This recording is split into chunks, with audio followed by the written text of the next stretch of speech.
Anand, good to have you with us. Thanks for joining us this morning. Now, as you know, we have a truly global audience here today. If I could ask you to summarise. What is Brexit? What's happening? What is Brexit? Well, at its simplest, Brexit is a decision taken in a referendum to leave the European Union. Now that sounds great, that sounds straightforward. The problem is, as we're coming to find out, that even though the referendum gave us a choice, leave or remain, there are loads of different ways in which you can leave, and we haven't quite managed to figure out which one we want. And add to that the fact that our country and our parliament are absolutely divided on the question. There is no majority for any outcome, and you can see why this is taking so long. Now, if you had a crystal ball, what do you see happening with regards to Brexit in the next 6 months? I think all crystal balls to do with Britain should be banned because Britain has become so unpredictable. What we know is that there are going to be a series of parliamentary votes over the next couple of days.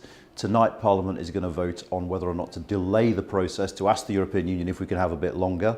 It looks likely that Theresa May is going to offer Parliament a choice.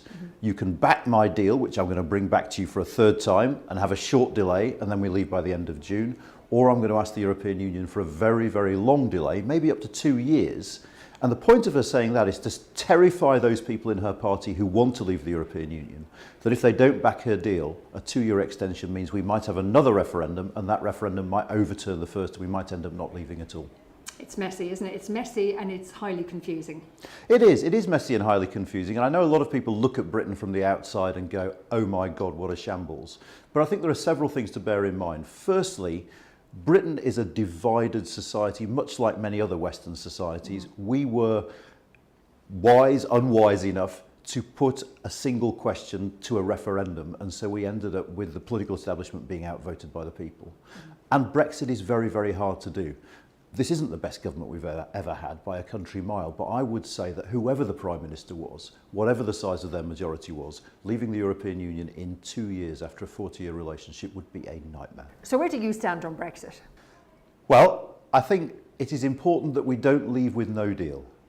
There are some, very, very few MPs who think if we just fall out of the European Union without what's called a withdrawal agreement, that will be fine.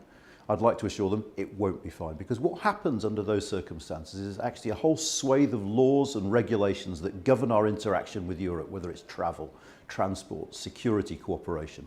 Those laws just cease to exist, and we suddenly have this massive legal uncertainty, which will be bad for business, bad for people wanting to travel, and hugely disruptive for the country as a whole. So you're just going on stage in a few minutes to do your presentation. What do you hope today will bring? What do you hope the outcome will be? Well, I set my bar very, very low for things like this. As long as I can go away thinking that people understand the mess we're in slightly better than they did before I started, that's fine for me. Anand, thank you for joining us today. My pleasure. We wish you well with your presentation. Thank you. Looking forward to it. Thank you.